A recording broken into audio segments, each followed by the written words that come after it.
Wow!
Happy Sunday! Ayan, isang magandang araw at isang masayang araw para sa ating lahat. And of course, God bless po sa atin, sa ating family, and sa lahat ng mga nanonood ng Everything Nice at Mitch, Succulent Love, and totoo po, everything here is Succulent Love. Ayan. So, hello beautiful. Hello mga succulent lowlanders. Ayan. Succulent addict. Parihab na tayo. Yung mga kinain na ng sistema ng succulent, tara, parihab na tayo. Ayan. Yung mga nasa work ka pero ang iniisip mo, yung halaman mo. Ayan. Iva ka friend. Ayan. Parehas tayo kung ganyan ka din, hindi ka nag-iisa. Ayan. Ano pa, mga succulent obsessed, yung mga succulent obsessed, yung mga nakakalimang box, diba? Mga obsessed na tayo mga sis. Ayan, ayoko nang ma-experience yung ganyan kasi masakit sa ulo at mahirap magtanim. Kailangan mo nang gumamit ng gloves. Ayan. Tsaka ang kamay mo dyan. Ayan. Ano pa, succulent, ayan, mga cactus addict. Ayan, hello. So, ayan, so ang topic natin today, syempre mag-health awareness tayo. So ang ating, tapos shout out and then succulent lowland tips. Ayan. So yung i-health awareness ko sa inyo is the endometriosis and the chocolate cyst. So yung mga pinipili kong mga disease na sinasabi ko sa inyo is nagiging case namin sa operating room. So the endometriosis and chocolate cyst, common sa atin yung mga babae. Ba't ba tayo nagkakaroon ng ganyan? Tsaka, ano yon? Ayan. Chocolate cyst, kinakain ba yon? Char, ayan. Pwede naman try mo. Ayan. So, later, yung ating health awareness. Kung uunahin muna natin, syempre, ay yung succulent lowland tips. But before that, let's have our shout out. Ayan. Teka lang. Kasi may hindi ako nailista. Natatamad na akong maglista. Ayan. Sino ba to? I see Del's Vlog. Hello, Ma'am Del's Vlog. Ayan. Oo, nag-a-addict ka na, Ma'am Del's. A-addict. Dami mong mga box of happiness. Ayan. Eh, bakit walang internet? Ayan. So, anyway, shout out muna tayo mga be. Ayan. So, shout out natin yung mga nagbibisit sa ating mga channel, yung mga ating commenters, FB likers, and yung mga kapwa natin vloggers, and to my new viewers, welcome, welcome, welcome, at sa mga suki at mga solid Everything Nice at Mitch, thank you so much sa inyong support sa aking channel. Ayan, so shout out na tayo. Sana mag-loading. Teka lang, kukunin ko lang yung isang wifi. So shout out tayo. Ayan, so yung mga sinashoutout natin, yung mga nag-visit sa aking channel.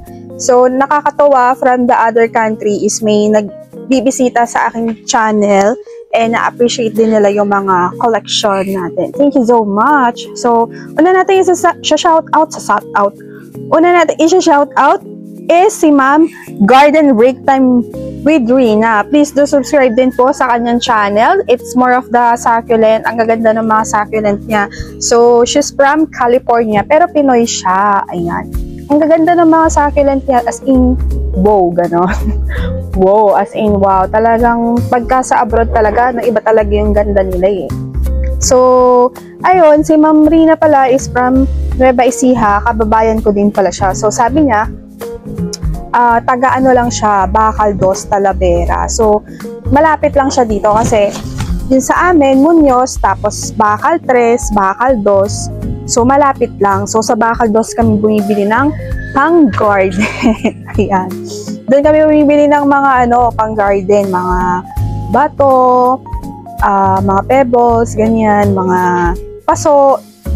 Tapos, minsan may mga pinapahanap kaming mga doon, plants, like yung variegated na frog grass. Kaya lang ngayon, walang masyado.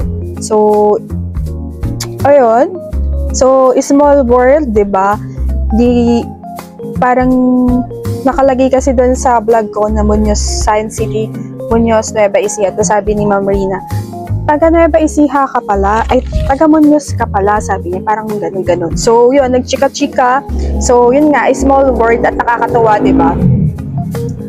Both kayo ng interest, succulent plants, and then, ayun. So, ang bongga. Ayan. Please to subscribe din sa kanyang channel, Garden Break Time with Rina. And thank you din, Ate Rina, sa pag-support mo sa aking channel. Thank you so much. Ayan. So, magugustuhan niyo din yung mga video ni Ma'am Rina kasi ang ganda talaga ng mga succulent niya, tsaka yung mga arrangement niya. Ayun. So, next po, Suya Garden and Vlog, Ems Home Succulent. Hello, Ma'am Ems. Ayan. Cooking with Mano Elmer Bacolod, World Nature Club. Ayan. Jane's Plant Collection, Lynn Abale, Anit Garden, World of Green, Know With Me, Happy, Rokwa Onta TV, Big Tomato, My World of hindi ko na maintindihan yung sulat ko. My World of Cactus, My World of Cakes. Ayan. Diba? Pati mga nag-aano ng cake na papapunta sa channel natin. Nai-intrigue talaga sila dun sa mga sa mga halaman na ina-upload ko. Ayan.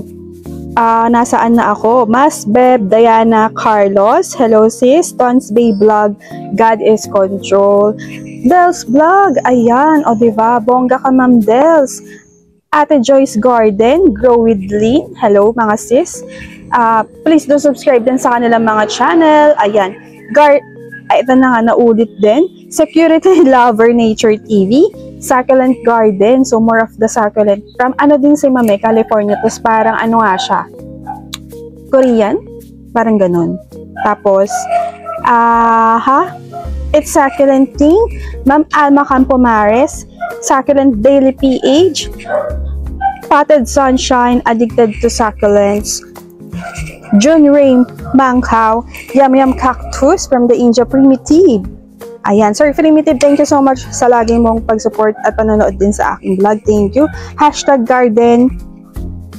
Inday Nanet Vlog. Inday Melanris Channel. Yang Villena Shakya Fruit. Ayan. Sorry po, nabubulol tayo. And sa ating mga commenters. Ayan. So, ang inuna ko this time si Ma'am Nancy Balustre. Ayan. Diba? Ma'am Nancy Balustre. Thank you so much sa iyong laging panonood din ng aking vlog. Maraming salamat po. Arlene po daw, sis Arlene. Ayan. Thank you sa iyong pag-heart. Cloud Bautista, syempre sa mga chika. Babylin Nazarita, syempre ikaw pa ba, Ma'am Babylin? Ayan. Gerald Maon, sir, thank you so much. Gladys Paguhin, ng ating kapwa ko, Nars. Ayan. And hello din sa mga ka-work ko na mga bully. Ayan.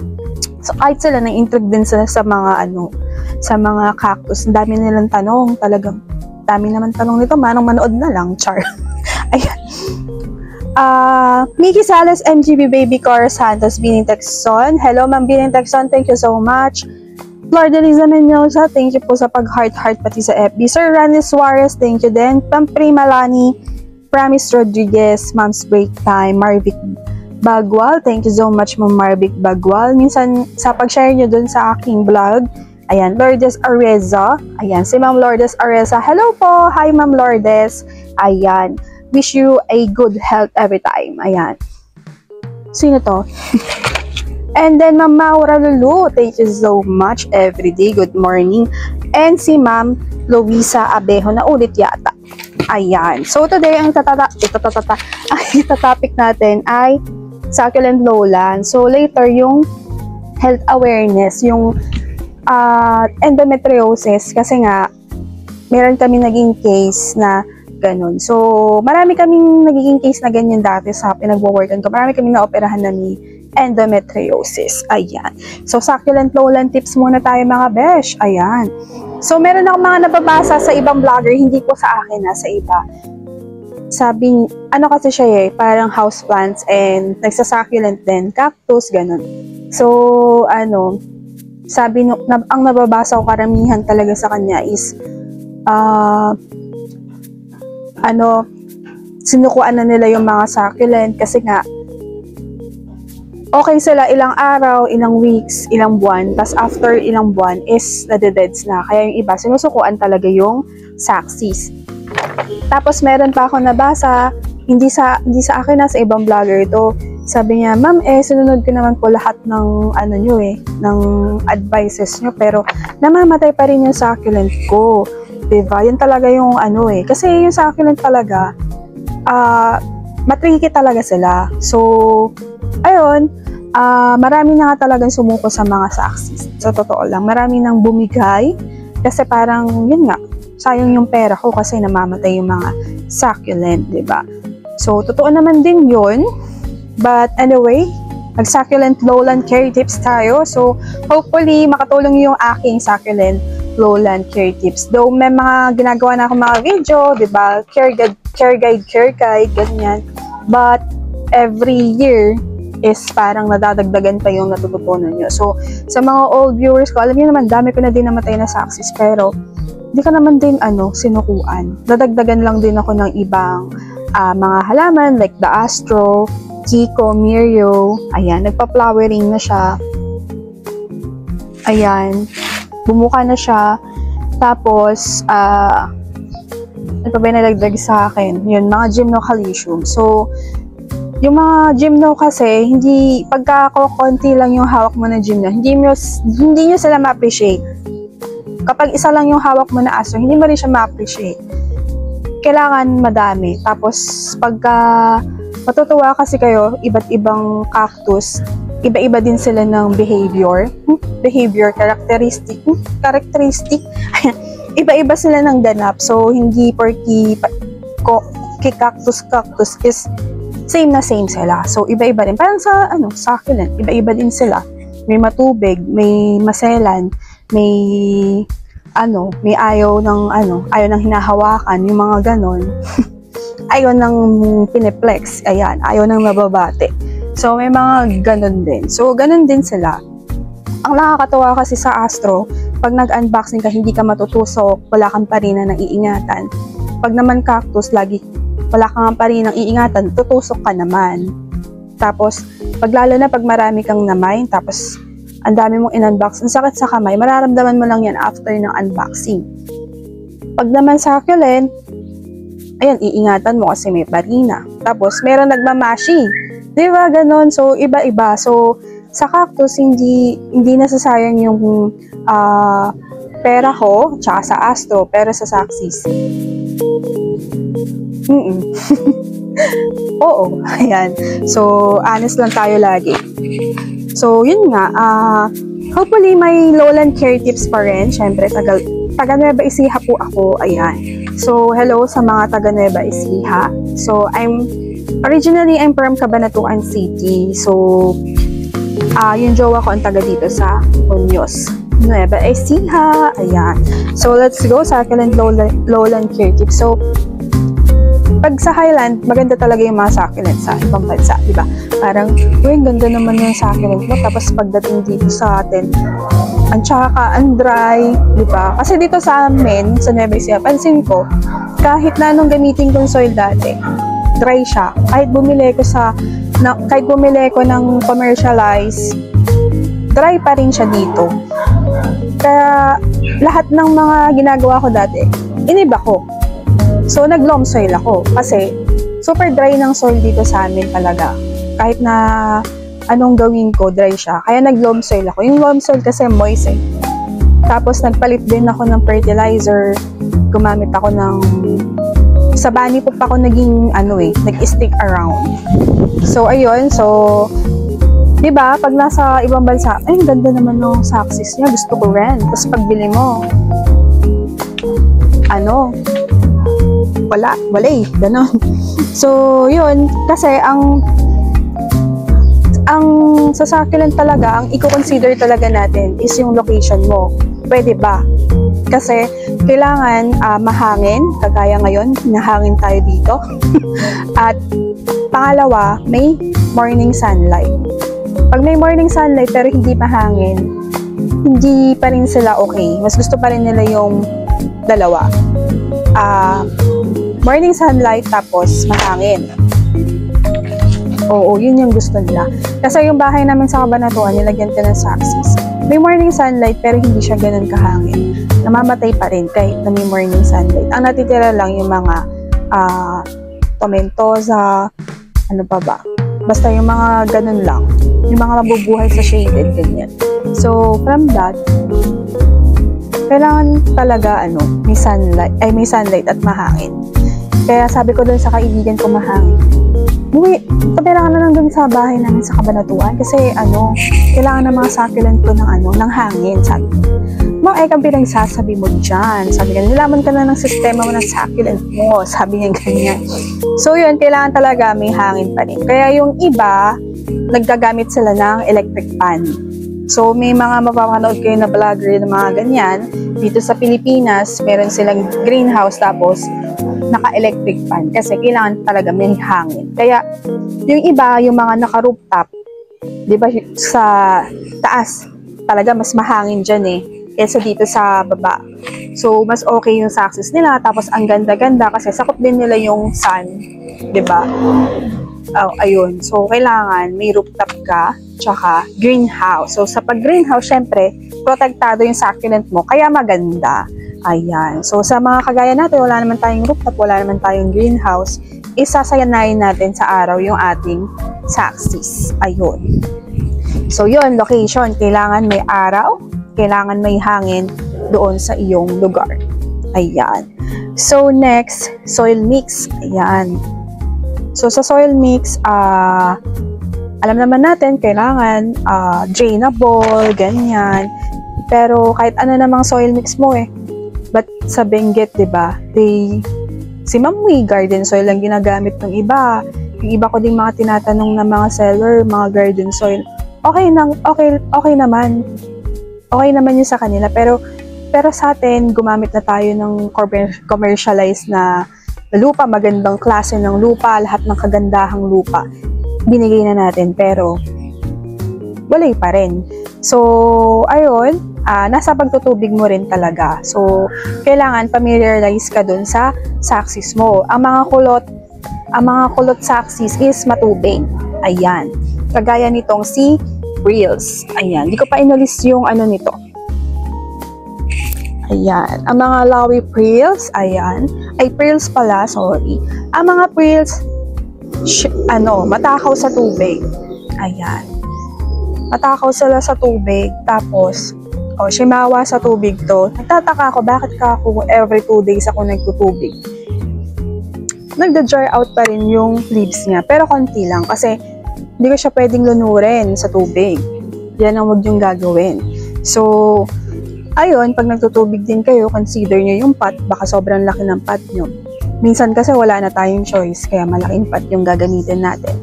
So, eto, okay naman yung pot niya. So, okay din ako magtubig dito. So, minomoist ko lang siya. And then, every 2 days yun. So, yung napanood nyo kasi na unboxing nito, matagal na yun. It's mga mga 1 month na. So, 1 month na siya dito sa akin. So, sabi ko, bakit tubig naman din ako ng tubig. Kunwari, umuwi ako dito, tinubigan ko ngayon, tinubigan ko bukas. Pero nag-dry out pa rin siya. So, malakas siya sa tubig. Ayan. So, kung ganito yung success mo, maraming dry leaves, ibig sabihin, shumawa sa tubig yan. Ayan. So, ito, ayun, tanggalin na natin. Ayaw pang maalis. May pag ganyan na may siya, ayaw pang maalis. Kasi usually, di ba, yung mga ganito, madali lang tanggalin. Pero ito may may resistant. Kumukuha pa siya ng tubig dito. Huwag niyo munang tanggalin kasi in time, dito na siya kukuha. Kagaya niyan, Nandiyan na siya. Lagi kang tinutubigan, nandito na siya. Kaya ang lakas niya sa tubig talaga. Ayun. So, may resistant. Huwag mo munang kuhana. Meron pa din kasi. So, hayaan mo lang siya dyan. Kakaw nila sa tubig. Dalawa kasi yung pinuha kong ganyan. Yung isa yung mas malaki nandun sa rectangular pot. Ayan. So, kapag naman nagdidilaw yung leaves, sino na nga to? Ayan. So, kapag ganito naman ang itsura niya, nagdidilaw to, at malambot, ayan, nag-wrinkled over water na iyan. So, at saka, baka well exposed sa sun, maghapon sa araw. Dili mo muna, girl. Tapos, tubigan mo na lang. Observe mo pa rin. Ayan. So, naninilaw, wrinkled, malambot. Ayan. Pwedeng overwatered mo na yan. So, ganyan. Assess mo yung plants mo bago kayo mag-delay. Ayan. So, gusto din ng succulent is acidic yung soil. So, paanong acidic? So, gusto nila yung samahan mo yan ng organic. Yung mga peat moss, coco peat, at saka, ano pa ba? Yan, rice hull and CRH. Ayan. Carbonized rice hull.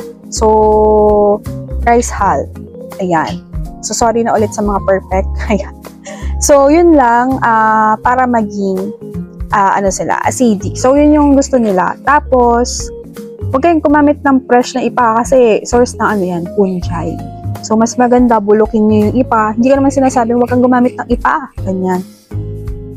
Pwede kang gumamit ng ipa, gawin mong sunugin mo para carbonize CRH siya, then bulukin mo yung ipa mo kasi pagka fresh na ipa, source nga siya ng fungi. So, maaari, 'di ba? Baka kasi masyadong perfect Ayan. Oo. Sorry sa mga perfect. Ayan. So, sa succulent, walang perfect. Kailangan yung lokasyon mo ang perfect para maging perfect. So, iba-iba pa rin. Kada variety, iba-iba talaga sila ng ganap. Lalo na pag dito sa lowland. Ayan. So, ayun, may mga masaselan din na saxis.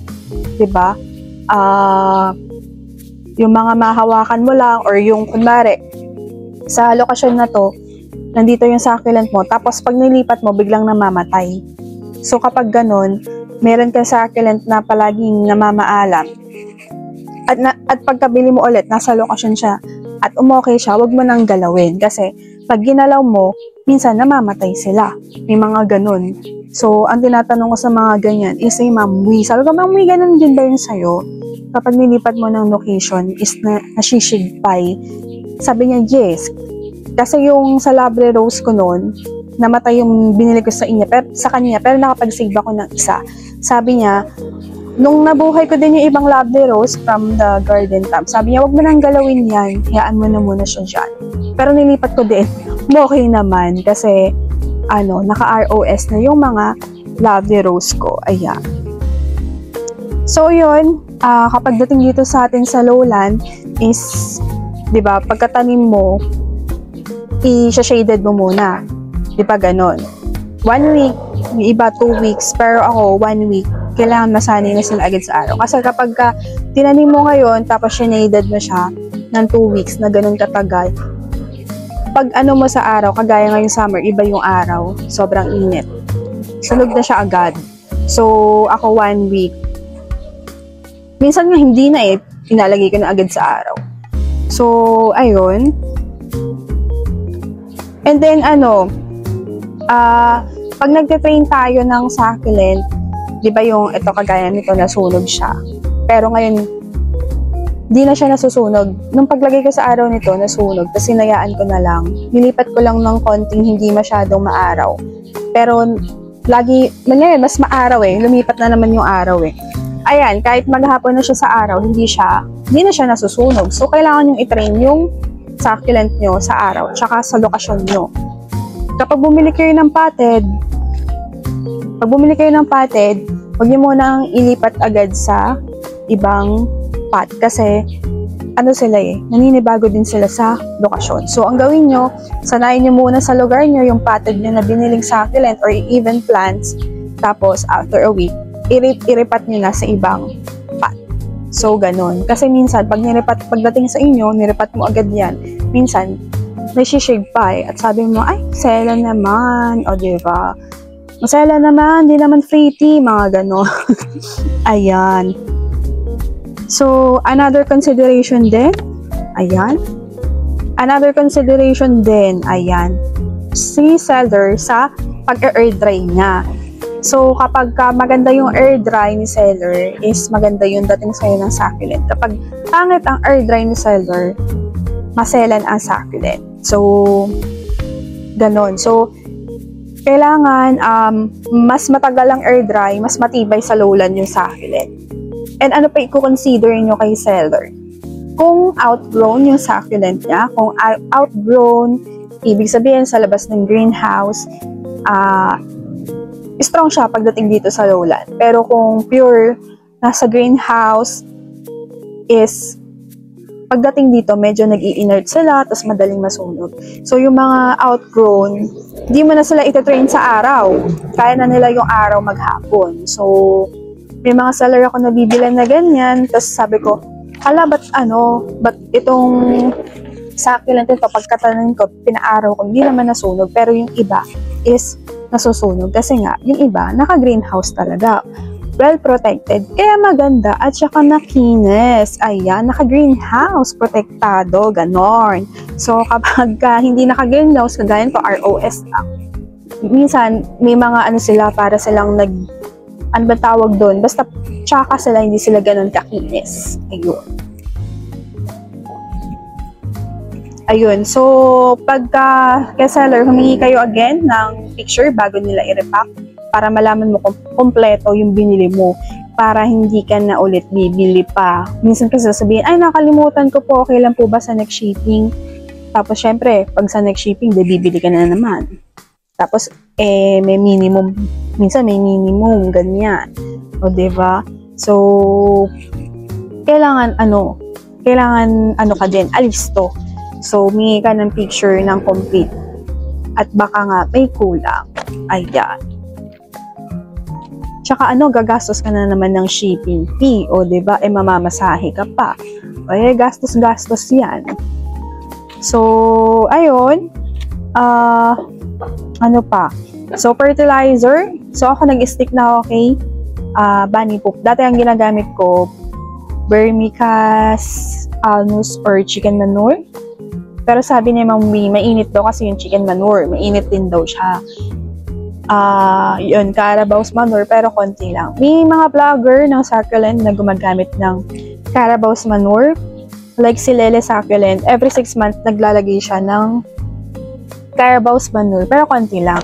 Yung Carabao's manure kasi rich in nitrogen. And ayaw ng Saxis ng nitrogen. Masyado kasing mainit sa kanila na yun. Masyado na kasing malakas yung Carabao's manure. So, kapag sobra din ng Carabao's manure is nag-abnormal yung shape ng succulent. Tapos, hindi sila ganun ka-compact. So, ganun siya kapag Carabao's manure yung ginamit nyo. Kasi, malakas na talaga yung Carabao's manure kasi rich in nitrogen siya. Ano pa? Ayun. Kaya, di ba yung ginagamit nyo, mga Osmocote? Ako kasi hindi ako nagmagamit ng Osmocote. Puro organic na. So, ayun, nag-stick na ako kay bunny poop kasi mas nagagandaan ko siya sa Saxis. Mas nakakalas siya. And, ayun, okay naman. Kaya, ayun, okay. So, sa katunayan nga ay, bumili din ako ng, may mga binili nga pala ako nung 3-3. So, wait, kunin ko lang.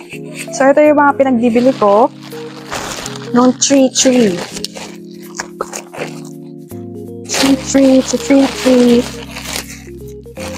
So, sa Shopee ako bumibili.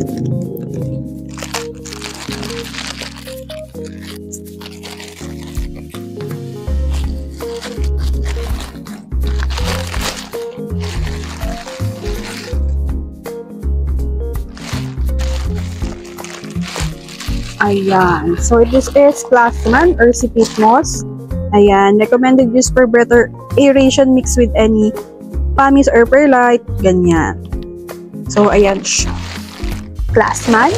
Maganda to. Very organic. Tsaka lab siya ng cactus and succulent. Ayan. Diba? Nag-unbox pa tayo. Ayan. So, kay Shopee, may araw-araw siyang may pa-voucher na free shipping. Ayan. So, this is Muriate Potash. Ayan. Muriate Potash supplies potassium to plant, which contribute to stem and root growth. Vital role, ayan, production of protein sugar, stimulate the growth and strong stem, disease resistance. Oh, kabog.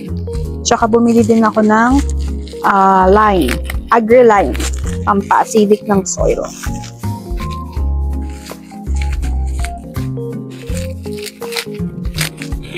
Ayan, yung nagigil tayo kasi ano ba yan? Ayan.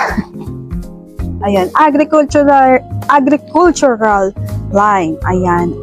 APOG, soil additive made of limestone, primary active component in calcium carbonate. Ayan, for acidity nga. Increase soil pH, improves nutrients such as nitrogen, phosphorus, potassium, magnesium, and calcium. Ayan. Then, next tayo. Ayan, kung ano na naman pinagbibili mong panghalaman, kagastos maghalaman. So, ito yung madalas kong ginagamit. This is 85 yata isa. 85 isa yan. So, nag-aabang lang ako sa 3.3, sa Shopee 3.3, yung mga sahuran, mga ganun. Kasi, free shipping. Ayan. Kagaya niya, malapit na may 3.15, o diba? Ang ordering ko naman ay pang skincare. Ayan. So, ayan, order ako ng 85 ba to? Oo, parang 85 ba? Or 80. Parang ganun. So, tatlo yung binili ko. From the Urban Gardening. Ayan. Trusted ko na yan, Urban Gardening. Tapos, sinahaluan ko to ng DE powder kasi love siya ng insects. So, kasi dun sa niya, sa description niya kay seller, pwede mo siyang itappings and isang kutsarita yung gagamitin mo sa isang 3x3 na paso. So, kahit marami, hindi masusunog yung plants mo, ganyan. So, okay siya.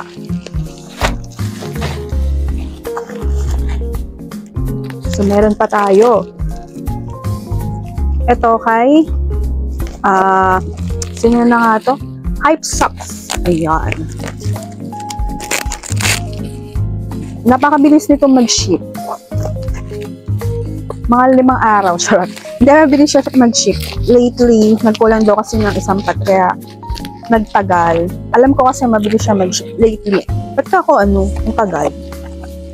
Ayan. So, ito yung in-order ko.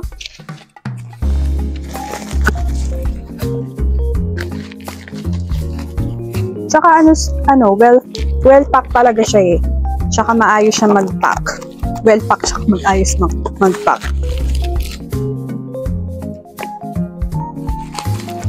Yeah. Yung mga kakalatan na naman dito, mga kalat. Ayun. Ay, ano ba yun? Bawal kasi makalat dito. Nagagalit yung aking jowaers.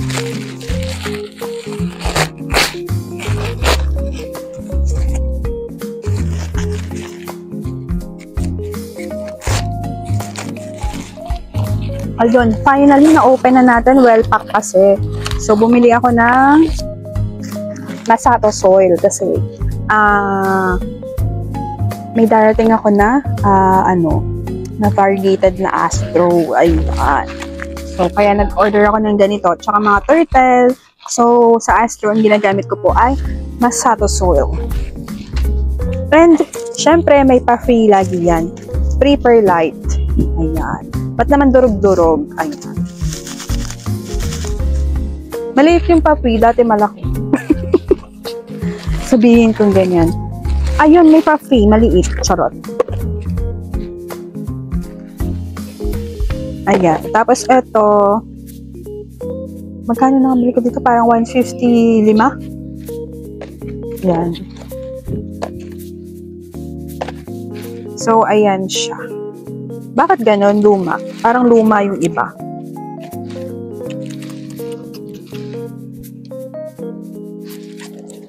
Ayan. So, mga nagtitinda din siya ng mga plant. Hype sack.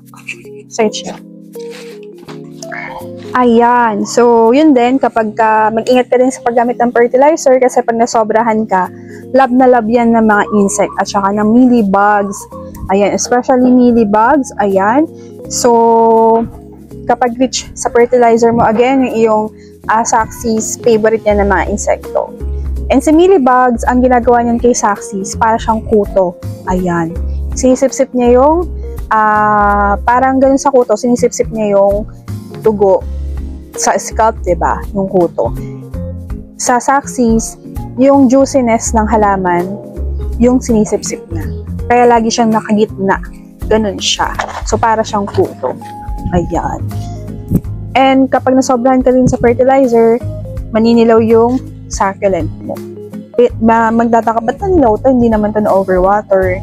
Ganyan-ganyan. So, ingat sa pagpa-fertilizer kasi marami din siyang hindi magandang effect. Ayun. And then, kapag ganon, syempre mag-insecticide ka na. Kung marami ng insekto, especially this summer, kailangan mag-insecticide ka na. Kasi, dadami pa yan, mga April, May, lulusob yung mga insekto na yan. So, yun, dapat meron ka ding DE powder or diatomaceous earth powder kasi yan yung pang-emergency mo yan, ibubudbud mo lang dyan and safe na yung plants mo. Ayan. Ano to? And then, ayun. So, may notes talaga ako, no, para hindi ko makalimutan. Sa pagdidilig, kailangan consider mo din yung place kung mahangin. Kasi, kung nagdilig ka, tas mahangin, wala rin, hihigupin din ng hangin yung tubig doon sa plants mo. So, kailangan magtubig ka pag hindi mahangin. Ayan. And then, ayun, pansin ko kasi kapag hindi nga ako madalas magtubig sa Saxis, pero napansin ko nung January, sobrang lakas na hangin, hinangin yung Saxis ko, wala pa siyang ugat. Kasi nga, hindi nga ako nagdidilig. So, kailangan talaga mag-moist. Kaya ngayon, ang ginagawa ko moist, yun yung bago ko natutunan sa Saxis. Diba? Sa gym, inire-recommend ko mag-moist. Sa Saxis, hindi. Kasi, maarte nga ang mga Saxis. So, ganun din, para mag-promote din ng root growth. Kasi, sa Saxis, para makita mo kung nag-roots na yun, inaangat mo talaga, di ba? Eh, hindi naman na mahilig mag-angat ng Saxis, mga gymno lang. So, ayun. And then, kailangan well-rooted. Kung gusto mong i-ROS yung mga Saxis mo, kailangan well-rooted na sila. Para, mag-ROS mo sila. Ako, pag nagpapa-ROS, usually, mga 3 months. Ayan. Yung iba, sabak agad eh. Diba? Pagkatanim, bahala ka dyan kung mabuhay ka. Tapos, pag namatay, nabulok, namatay yung succulent ko. Diba, ganun. So, ayun. Ayan. So, pag mga Echeveria, kapag yung parina nila is less, wag mo nang i-ROS kasi magka-crown rot sila. Kasi diba yung parina protection ng succulent sa araw at saka sa tubig. Kaya pag nagdilig ka dyan, tumatalbog yung water. So, kung yung Echeveria mo is less na sa farina, wag mo nang wag mo nang i-ROS kasi magka-crown rot yan. Ayan, may iipon sila sa gitna. Ayan, sa gitna ng Saxis. So, ano pa ang ninote ko dito? Ayan. So, bakit lumiliit yung succulent pagdating sa atin? Di ba, pag sabing gift, malaki sila, pero pagdating sa atin, lumiliit. So, anong reason doon? So, it's because, now, dalawa yan, na-overwater mo o na-underwater mo yung succulent mo. So, ganun siya. May bulok na dahon. So, kapag na-overwater mo yung succulent mo, lumiliit din siya. Yung leaves niya nagsiswell, and then, yung leaves, hindi siya makapag-produce ng photosynthesis. Kapag naman na underwater mo, kulang sa tubig, hindi naman din siya makagawa ng photosynthesis kasi walang source. So, kailangan balance lang. So, yun din yung natutunan ko sa Saxis. Kailangan talaga balance lang. Ayan. Kaya yung iba, lumiliit, ganun. Ito pala yung napansin ko sa mga Saxis ko, mga ginamitan ko ng bag, bigla silang boom. Ganun. So, ayun. Ayun, wala na akong note dito. So, hopefully, makatulong yung mga succulent tips ko sa inyo para makabuhay tayo ng Saxis. Ayun, so you have to assess every day kung bago ka mag-dilig kasi mahirap maghabol ng overwater na Saxis eh. Pag dehydrated, madali lang, tutubigan mo lang. Pero kapag na-overwater mo na, mahirap na siyang habulin. Diba? So, ayun. Let's go. Health awareness naman tayo mga besh. Ayan. So, nag-notes din ako may notes din ako syempre. Kasi may nakakalimutan pa rin talaga ako sabihin. Ayan. So, healthcare awareness na tayo. So, ang topic naman natin, ang napili ko is endometriosis kasi meron kaming naoperahan na pasyente, syempre, babae. Mga babae po ang nagkakaroon ng endometriosis. So, ano na siya, 47 years old, tinanggal na din yung kanyang fallopian tube, uterus, and yung ovaries niya. Ayun. So, ang endometriosis kasi, ano siya, hindi siya nadadiagnose agad. Kasi tayong mga babae, lalo na kung hindi ka aware, ang alam mo lang pag nagkakaroon ka, sobrang sakit kasi minoriya ka. So, yun yung common na alam ng mga kababaihan na sobrang sakit ng puson mo. Ayan. So, yung endometriosis, parating pa lang yung menstruation mo, masakit na yung puson mo, yung pelvic bone mo, masakit. Tapos, hanggang sa dumating na yung menstruation mo, hanggang matapos, masakit pa rin. So, yung endometriosis, lumalaki siya sa labas ng uterus, tapos nagti-tissue forming yan.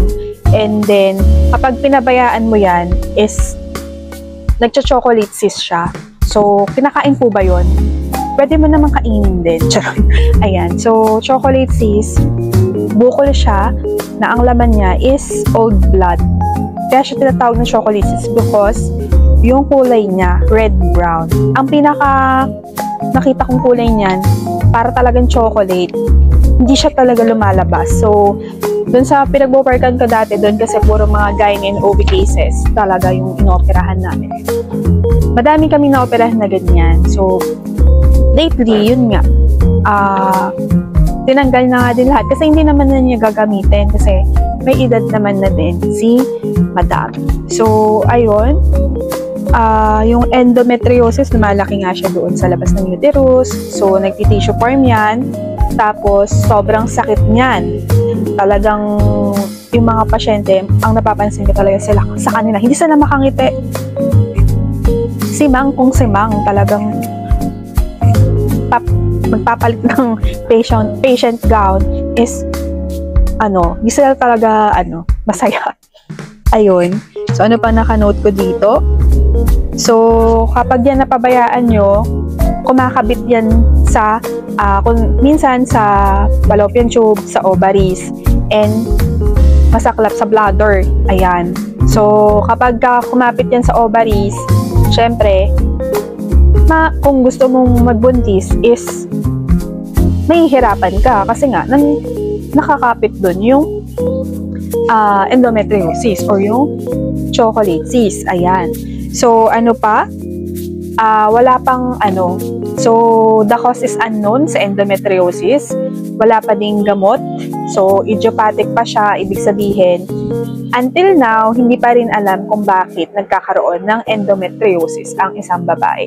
Pero estrogen, yung sa ibang study, estrogen yung sinasabi nila dyan. So, hormonal imbalance din. Kasi tayong mga babae, pag nagkakaedad na, nagkakaroon tayo ng hormonal imbalance. So, ayun, si estrogen, ayan, nagbibigay ng ano yan, parang collagen yan sa ating balat. Ayan, so hormones natin yung mga babae. Kaya mukha tayong fresh, bagets, kaya yung iba nagko-collagen. Ayan, para young looking. So, pag nagkakaedad na tayo, nagkakaroon na tayo ng hormonal imbalance. So, pag nagkaka-hormonal imbalance tayo mga kababaihan, ayan, myoma, through hormonal imbalance. Yung mga bukol sa mga dede, sabi nila, hormonal imbalance din ang dulot niyan. Ayun. Pagka, din yan, kumapit din yan sa isang organ, syempre, nagkaka-scar yung kinakapitan niya. So, ayun, ano pa? So, wala siyang gamot sa ngayon, wala pa siyang gamot. Pero yung mga symptoms mo is tatapatan ng gamot. So, ibig sabihin, parang sa hypertension, wala pa ring cure. Ibig sabihin, kahit uminom ka ng gamot, hindi siya nawawala. Babalik at babalik pa rin. Parang sa hypertension, di ba? Mine-maintain lang ng maintenance medication. So, ayun. Ayan. So, yun nga, yung mga endometriosis is usually nag-i-start nga yan sa menstruation nila. So, yung iba, hinisteroscopy, sinisilip para ma-confirm. And then, yung iba, via ultrasound. So, sa ultrasound, greater 4 cm, ayan, i-require na i-surgery. So, kapag sinurgery yan, usually, pagka mga may edad, usually ipapalaboratory test kanyan eh. So, hindi ka naman agad ooperahan, lalo na kung may edad ka na, 35 above, ini-clearance na yan, ipapa-clearance ka muna. Ibig sabihin, i-check muna yung mga mo, kung pwede ka talaga operahan. Baka mamaya, mababa pala yung hemoglobin mo, yung pula ng dugo mo. Ayan. Tapos ooperahan ka. Siyempre, kapag inoperahan ka, magba-blood loss ka. So, kailangan sasalinan ka ng dugo bago ka operahan or pwede habang inooperahan ka is sasalinan ka. So, depende yan sa mga doktor. So, ayun, alam lang kasi natin talaga mga babae, dinidysmenorrhea tayo at pag dysmenorrhea, masakit talaga yung puson natin. Sa mga lalaki, hindi nila alam kasi parang paano po ba yung sakit ng dysmenorrhea? So, kung sa sakit ng ngipin, mga 10 times na ganun. Yung tipong kakausapin ka, tapos dinidysmenorrhea kang talagang, ay nako, kung mo kausapin, di ba parang ganun? Di ba kaya tayo nag-mood swings? Ayan. So, ganun yun.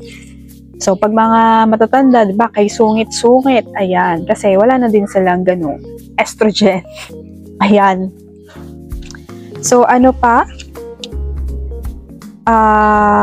So, sabi, ang endometriosis is variable and broad. So, ibig sabihin, ganun siya kalawak. And parang, parang, ang alam ko parang late 2000s yan, talagang na-discover, parang ganun, parang mas tinutukan, ganun. Tapos yung pinaka-latest na nabasa ko is 2019. Ayun. So, 2019 yung pinaka-latest ko nabasa. So, hindi siya ganun agad na da-diagnose. Kailangan talaga sisilipin. Hindi lang yung nagpa-check up ka, oy, may hypertension ka, oy, may diabetes ka, ganun. So, ayun. May mga insekto. Ayan. So, sa chocolate cyst, yun nga, kaya sa chocolate cyst, sinabi ko na kanina, is yung laman niya, pag pinutok yan sa loob, kulay chocolate nga siya, or red-brown. Ayan. So, ang nag-cause ng chocolate cyst is the endometriosis. Ayan. So, yung hipag ko meron ganyan, may endometriosis siya, ang nangyayari sa kanya, yung menstruation niya, bumabalik sa fallopian tube. Kasi palabas yan menstruation natin. Yung sa kanya, pabalik. So, yun tinatawag na retrograde menstruation. Tapos, ang ginawa sa kanya is hormonal therapy. Pinag-depo siya. Hindi siya reglahin para hindi siya magkaroon ng endometriosis or hindi umaktibo. So, kapag ka na-surgery ka nga pala sa endometriosis, ay nakakalimutan ko, kaya nagno-note na ako ngayon. Pag na-operahan ka na may endometriosis, kunwari, tinanggal lang yung cyst mo, nagre-reappear sila. So, isa pa dyan na reason is yung surgery. Pag na-CS ka, ayan din, kasi sa uterus. Ano bang tawag dito? Kasi tatahiin yan ng ng OB. Tapos, ayun, nadidevelop din siya sa mga nasi-CS, yung endometriosis and yung chocolate cyst. Kasi pag pinabayaan mo endometriosis mo, maglilid nga siya sa chocolate cyst. At kapag kumapit yan sa ovaries mo, mahirapan ka magbuntis. And yung ibang study sinasabi, it can cause infertility. Yun yung sabi sa ibang study. Sa chocolate cyst and endometriosis. Ayan. So, yun, there's factor sa namamana, genetics. Ayan. Yun din, retrograde menstrual period. Pabalik siya sa fallopian tube mo. Ano pa? So, ayun yung mga risk factor. And yung sinasabi nila is injuries. Yun nga yung nadadamage yung uterus dahil nasi-CS. Ayan. So, hindi po lahat ha. Baka isipin, hala, ayoko na magpa-CS kasi magkaka-endometriosis ako. Hindi naman po lahat. So, sa ibang case, bumabalik nga yung endometriosis pag na-remove. So, iba naman kaya gusto ng CS para kung may myoma, matanggal na din. So, ayun. Ano pa? So, yun, yung mga symptoms nga na i-add ko bukod sa painful menstrual period is yung minsan, yung bowel, pag nadudumi ka, masakit din yung yung sumasabay siya sa sakit. Ayun, so madumi. Tapos minsan din, kapag nag-eme kayo ng jowa mo or ng asawa mo, masakit, painful siya. Minsan may dumudugo, ganyan. May mga ganun, iba-ibang case. So, ayun, sana na-aware kayo sa ating health awareness. Ayan. So, sana nakapagbigay ako ng information sa inyo, and yung mga sinasabi ko is yung yung madaling maunawaan para sa inyo. Ayan. So, ayun, let's go and i-flex na natin yung ating mga saksies.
So, thank you for watching at Everything Nice at Mitch, Succulent Love.